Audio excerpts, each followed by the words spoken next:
तो शिवसेना उद्धव बालासाहेब ठाकरे के लीडर संजय राउत ने दावा किया है कि लोकसभा चुनाव के नतीजे आने के 24 घंटे के अंदर ही इंडिया इत्तेहाद अपने वज़ीर-ए-आज़म महोदय के उम्मीदवार के नाम का ऐलान कर देगा। संजय राउत से जब सवाल किया गया कि इंडिया इत्तेहाद पीएम के उम्मीदवार पर कौन होगा, यानी पीएम महोदय का उम्मीदवार कौन होगा, तो इस पर उन्होंने कहा कि इंडिया इत्तेहाद के सभी लीडरान पहले दिल्ली में मिलेंगे और वहीं से ऐलान किया जाएगा। तो आपको बताते चले, उम्मीद यहाँ नहीं छोड़ी गई है। उम्मीद का दामन लगातार बरकरार है और इंडिया अलायंस की तरफ से पीएम का उम्मीदवार कौन होगा, पीएम ओहदे का दावेदार कौन होगा, इसको लेकर भी तस्वीर साफ कर दी जाएगी अगर इंडिया अलायंस की सरकार बनती है तो। लेकिन इसके लिए पहले देखना बेहद अहम होगा कि इंडिया अलायंस की सरकार बनती है कि नहीं और कितनी सीटें इंडिया अलायंस को मिलती हैं।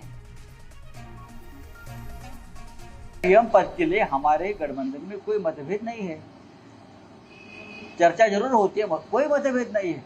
पूरे नतीजे आने के बाद जब इंडिया गठबंधन की विजय की घोषणा हो जाएगी तो 24 घंटे में हमारा प्रधानमंत्री का चेहरा सामने आ जाएगा।